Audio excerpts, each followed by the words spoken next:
सदा शिवम भजाम्यहं श्री शिवाय नमस्तुभ्यं। बंधुजनों, भक्तजनों, आप सभी का ब्राह्मण देव कन्या चैनल पर बहुत बहुत स्वागत है। सावन मास में शिव महापुराण की महिमा सुनना सभी तरह के पुण्य फल देने वाला है। आपके जीवन में जो भी बाधाएं हैं, जो भी समस्याएं हैं, उन सभी का समाधान इस शिव पुराण महात्म्य कथा सुनने से हो जाएगा।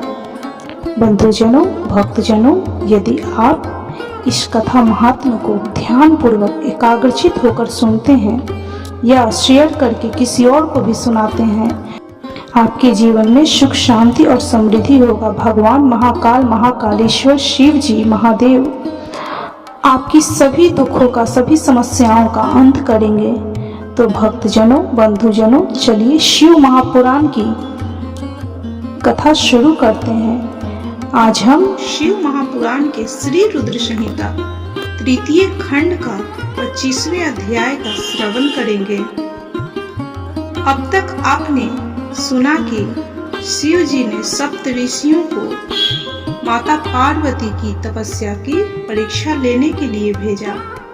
अब आगे के अध्याय में हम सुनेंगे कि शिव जी ने माता पार्वती की तपस्या की खुद परीक्षा कैसे ली।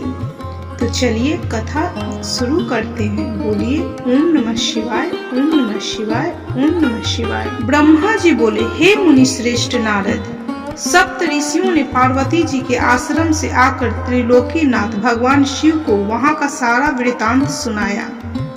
सप्त ऋषियों के अपने लोक चले जाने के पश्चात शिव जी ने देवी पार्वती की तपस्या की स्वयं परीक्षा लेने के बारे में सोचा। परीक्षा लेने के लिए महादेव जी ने एक तपस्वी का रूप धारण किया और उस स्थान की ओर चल दिए जहां पार्वती तपस्यारत थी। आश्रम में पहुंचकर उन्होंने देखा देवी पार्वती वेदी पर बैठी हुई थीं और उनका मुखमंडल चंद्रमा की कला के समान तेजोदीप्त था। भगवान शिव ब्राह्मण देवता का रूप धारण करके उनके सम्मुख पहुँचे। ब्राह्मण देवता को आया देखकर पार्वती ने भक्ति पूर्वक उनका फल फूलों से पूजन से सत्कार किया। पूजन के बाद देवी पार्वती ने ब्राह्मण देवता से पूछा कि हे ब्राह्मण देव, आप कौन हैं और कहां से पधारे हैं? मुनीश्वर, आपके परम तेज से यह पूरा वन प्रकाशित हो रहा है। कृपा कर मुझे अपने यहाँ आने का कारण बताइए। तब ब्राह्मण रूप धारण किए हुए महादेव जी बोले, मैं इच्छा अनुसार विचरने वाला ब्राह्मण हूँ। मेरा मन प्रभु के चरणों को ही ध्यान करता है। मेरी बुद्धि सदैव उन्हीं का स्मरण करती है। मैं दूसरों को सुखी करके खुश होता हूँ। देवी, मैं एक तपस्वी हूँ, पर आप कौन हैं? आप किसकी पुत्री हैं और इस समय इस निर्जन वन में क्या कर रही हैं? हे देवी, आप इस दुर्लभ और कठिन तपस्या से किसे प्रसन्न करना चाहती हैं? तपस्या या तो ऋषि मुनि करते हैं या फिर भगवान के चरणों में ध्यान लगाना वृद्धों का काम है।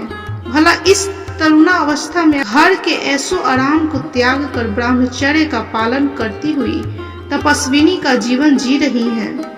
आप किस तपस्वी की धर्म पत्नी हैं और पति के समान तप कर रही हैं? हे देवी, अपने बारे में मुझे जानकारी दीजिए कि आपका नाम क्या है और आपके पिता का क्या नाम है। किस प्रकार आप तप के प्रति आसक्त हो गई हैं? क्या आप वेद माता गायत्री हैं, लक्ष्मी हैं अथवा सरस्वती हैं? देवी पार्वती बोली कि हे मुनि श्रेष्ठ, न तो मैं वेद माता गायत्री हूँ और न लक्ष्मी और न ही सरस्वती। मैं गिरिराज हिमालय की पुत्री पार्वती हूँ। पूर्व जन्म में मैं प्रजापति दक्ष की पुत्री सती थी, परंतु मेरे पिता प्रजापति दक्ष द्वारा मेरे पति भगवान शिव का अपमान देखकर मैंने योग अग्नि द्वारा अपने शरीर को जलाकर भस्म कर दिया था।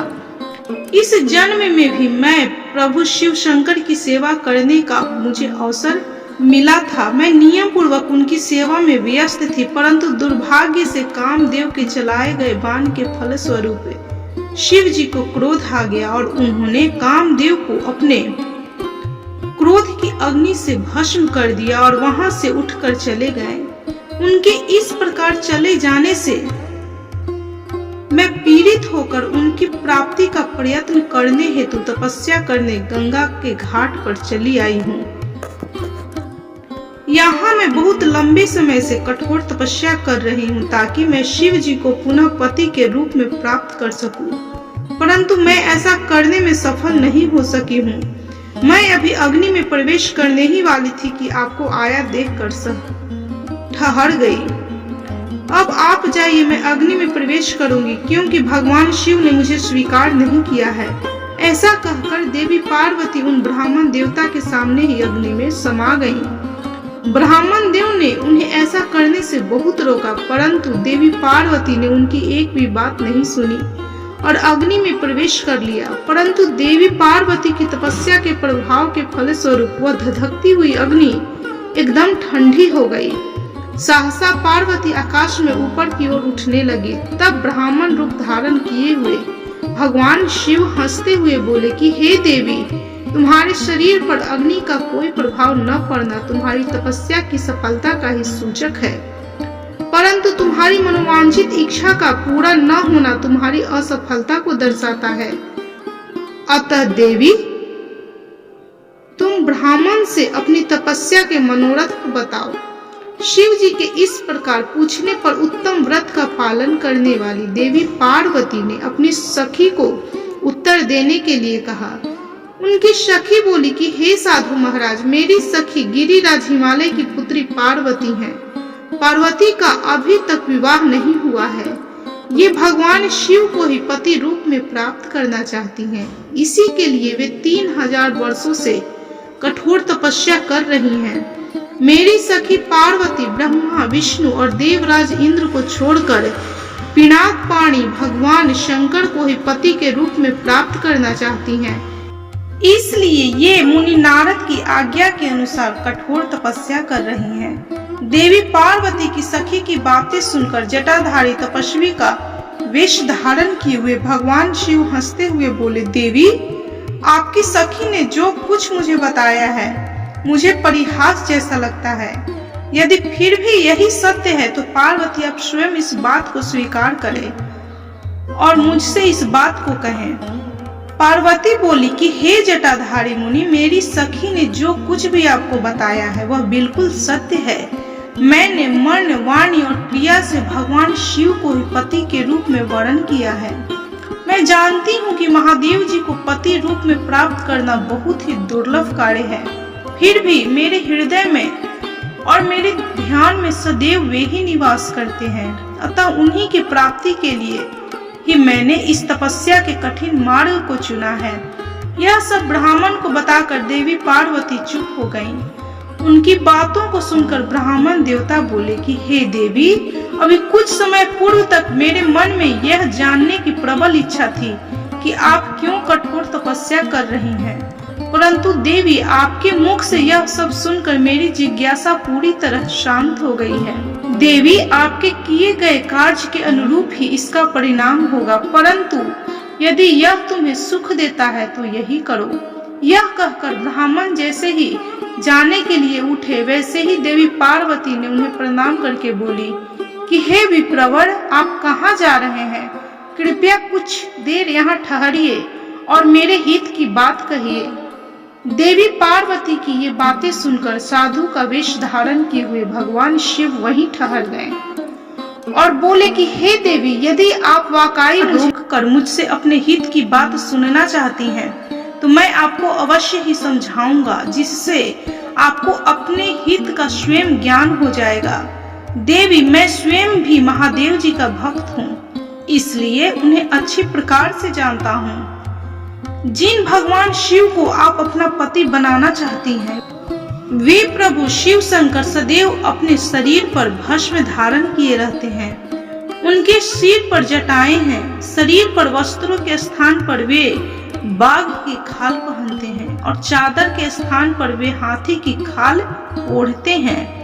हाथ में भीख मांगने के लिए कटोरे के स्थान पर खोपड़ी का प्रयोग करते हैं। सांपों के अनेक झुंड उनके शरीर पर सदा लिपटे रहते हैं। जहर को वे पानी की भांति पीते हैं। उनके नेत्र लाल रंग के और अत्यंत डरावने लगते हैं। उनका जन्म कब, कहां और किससे हुआ, यह आज तक भी कोई नहीं जानता। वे घर गृहस्थी के बंधनों से सदा ही दूर रहते हैं। उनकी 10 भुजाएं हैं। देवी, मैं यह नहीं समझ पाता हूँ कि शिव जी को अपना पति क्यों बनाना चाहती हो। आपका विवेक कहाँ चला गया है। प्रजापति दक्ष ने अपनी पुत्री सती को सिर्फ इसलिए ही अपने यज्ञ में नहीं बुलाया क्योंकि वे कपालधारी भिक्षुक की भार्या हैं। उन्होंने अपने यज्ञ में शिव के अतिरिक्त सभी देवताओं को भाग दिया। इसी अपमान से क्रोधित होकर सती ने अपने प्राणों को त्याग दिया था। देवी, आप अत्यंत सुंदर एवं स्त्रियों में रत्न स्वरूप हैं। आपके पिता गिरिराज हिमालय समस्त पर्वतों के राजा हैं। फिर क्यों आप इस उग्र तपस्या द्वारा भगवान शिव को पति के रूप में पाने का प्रयास कर रही हैं? क्यों आप सोने की मुद्रा के बदले कांच को खरीदना चाहती हैं? सुगंधित चंदन को छोड़कर अपने शरीर पर कीचड़ क्यों मलना चाहती हैं? सूर्य के तेज को छोड़कर क्यों जुगनू की चमक पाना चाहती हैं? सुंदर मुलायम वस्त्रों को त्याग कर क्यों चमड़े से अपने शरीर को ढकना चाहती हैं? क्यों राजमहल को छोड़कर वनों और जंगलों में भटकना चाहती हैं? आपकी बुद्धि को क्या हो गया है जो आप देवराज इंद्र एवं अन्य देवताओं को, जो कि रत्नों के भंडार के समान हैं, को छोड़कर लोहे को अर्थात शिव जी को पाने की इच्छा करती हैं? सच तो यह है कि इस समय मुझे आपके साथ शिव जी का संबंध परस्पर विरुद्ध दिखाई दे रहा है। कहाँ आप और कहाँ महादेव जी। आप चंद्रमुखी हैं तो शिव जी पंचमुखी। आपके नेत्र कमल दल के समान है तो शिव जी के नेत्र सदैव दृष्टि ही डालते हैं। आपके केश अत्यंत सुंदर हैं जो कि काली घटाओं के समान प्रतीत होते हैं। वही भगवान शिव के सिर के जटाजूट के विषय में सभी जानते हैं। आप सुंदर कोमल साड़ी धारण करती हैं तो शिव जी कठोर हाथी का खाल उपयोग करते हैं।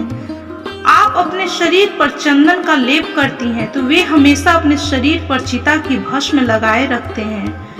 आप अपनी शोभा बढ़ाने हेतु दिव्य आभूषण धारण करती हैं तो शिव जी के शरीर पर सदैव सर्प लिपटे रहते हैं। कहाँ मृदंग की मधुर ध्वनि, कहाँ डमरू की डमडम। देवी पार्वती, महादेव जी सदा भूतों की दी हुई बलि को स्वीकार करते हैं। उनका यह रूप इस योग्य नहीं है कि उन्हें अपना सर्वांग सौंपा जा सके। हे देवी, आप परम सुंदरी हैं। आपका यह अद्भुत और उत्तम रूप शिव जी के योग्य नहीं है। आप ही सोचे, यदि उनके पास धन होता तो क्या वे इस तरह नंगे रहते हैं? सवारी के नाम पर उनके पास एक पुराना बैल है। कन्या के लिए योग्य वर ढूंढते समय वर की जिन जिन विशेषताओं और गुणों को देखा और परखा जाता है, शिव जी में वह कोई भी गुण मौजूद नहीं है। और तो और आपके प्रिय कामदेव जी को भी उन्होंने अपनी क्रोध अग्नि से भस्म कर दिया था। साथ ही उस समय आपको छोड़कर चले जाना आपका अनादर करना ही था। हे देवी, उनकी जात पात, ज्ञान और विद्या के बारे में सभी अनजान हैं। पिशाच ही उनके सहायक हैं। उनके गले में विष दिखाई देता है।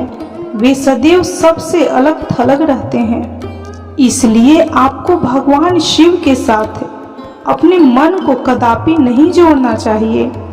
आपके और उनके रूप और सभी गुण अलग अलग हैं, जो कि परस्पर एक दूसरे के विरोधी जान पड़ते हैं। इसी कारण मुझे आपका और महादेव जी का संबंध रुचिकर नहीं लगता है। फिर भी जो आपकी इच्छा हो वैसा ही करो। वैसे मैं तो यही चाहता हूँ कि आप असत की ओर से अपना मन हटा लें। यदि यह सब नहीं करना चाहती हैं तो आपकी इच्छा, जो चाहो करो। अब मुझे और कुछ नहीं कहना है। उन ब्राह्मण मुनि की बातों को सुनकर देवी पार्वती बहुत दुखी हुई। अपने प्राण प्रिय त्रिलोकीनाथ भगवान शिव के विषय में कठोर शब्दों को सुनकर उन्हें बहुत बुरा लगा। वे मन ही मन क्रोधित हो गईं, लेकिन मन ही मन यह भी सोच रही थी कि शिव के सौंदर्य को स्थूल दृष्टि से देखने परखने का प्रयास करने वाले कैसे जान सकते हैं। संसारी व्यक्ति मंगल अमंगल को अपने सुख के साथ जोड़कर देखता है, वह सत्य को कहाँ देख पाता है। इस तरह विवेक द्वारा अपने मन को समझा बुझाकर अपने को संयत करते हुए देवी पार्वती कहने लगी। इस प्रकार शिव महापुराण के श्री रुद्र संहिता तृतीय खंड का 26वां अध्याय तक की कथा संपन्न हुई। तो बोलिए, कर्पूर गौरम करुणावतारम संसार सारम भुजगेंद्र हारम सदा वसंतम हृदय रविंदे भवम भवानी सहितम नमामि। ओम नमः शिवाय, ओम नमः शिवाय, ओम नमः शिवाय।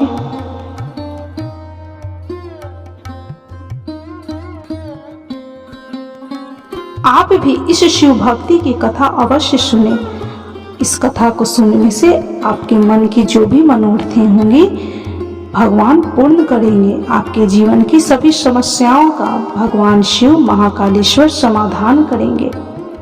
तो बोलिए, कर्पूर गौरम करुणावतारम संसार सारम भुजगेंद्र हारम सदा वसंतम हृदय रविंदे भवम भवानी सहितम नमामि। ओम नमः शिवाय, ओम नमः शिवाय, ओम नमः शिवाय। भक्तजनों, बंधुजनों, यदि आपको शिव महापुराण की यह कथा अच्छी लगी हो तो कृपया वीडियो को लाइक, शेयर और सब्सक्राइब जरूर करें और कमेंट में हर हर महादेव, ओम नमः शिवाय, जय महाकाल जरूर लिखें।